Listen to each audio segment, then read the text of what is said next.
Di suatu desa, ada sebuah sumur yang dianggap angker. Kejadian ini terjadi sekian lama dan tidak diketahui penyebab kejadian aneh ini.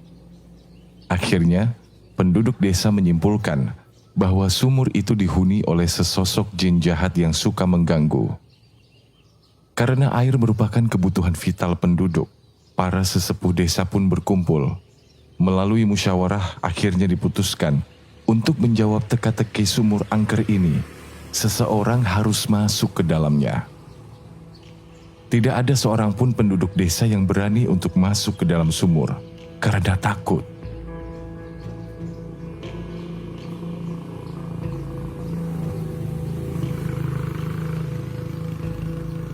Ada seorang pemuda, dia bersedia melakukannya, tapi dengan satu syarat. Saudara kandungnya harus ikut memegang tali ketika ia masuk ke dalam. Orang-orang bertanya, kenapa harus saudaramu? Di sini juga banyak pemuda-pemuda yang tegap lagi kuat. Saudaramu itu tinggalnya jauh dari desa kita ini. Pemuda itu tidak bergeming. Karena tidak ada orang lain yang berani masuk ke dalam sumur, mereka pun lalu menjemput saudara kandung pemuda itu. Pagi itu, setelah mengikat tubuhnya dengan tali, si pemuda pun turun ke dalam sumur. Orang-orang beramai-ramai memegang tali, termasuk di sana saudara kandungnya. Perlahan mereka menurunkan tubuh pemuda itu, sehingga masuklah tubuhnya ke dasar sumur. Semua menanti dengan hati berdebar.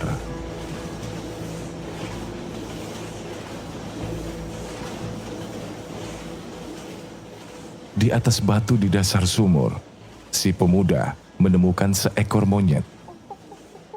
Inilah sumber masalah yang terjadi selama ini. Ia lalu membawa monyet itu bersamanya dan berkata, "Tarik talinya." Dengan segera penduduk desa menarik tali pengikat tubuh si pemuda. Menjelang sampai ke permukaan sumur, si monyet yang begitu senang melihat cahaya matahari terlepas dari pegangan pemuda, memanjat sisa tali dan melompat keluar sumur.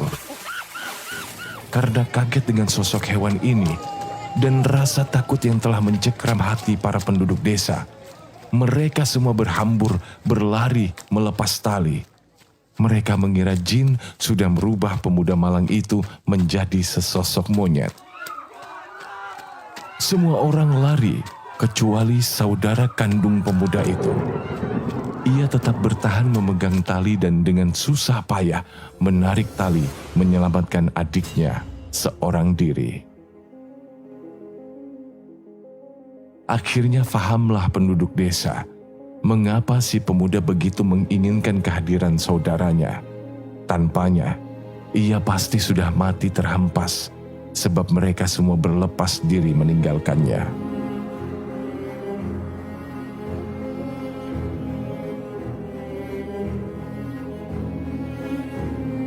Kesimpulannya, jangan terpedaya dengan banyaknya orang-orang di sekelilingmu. Setelah orang tua, orang yang paling dekat dan terpercaya adalah saudara-saudaramu.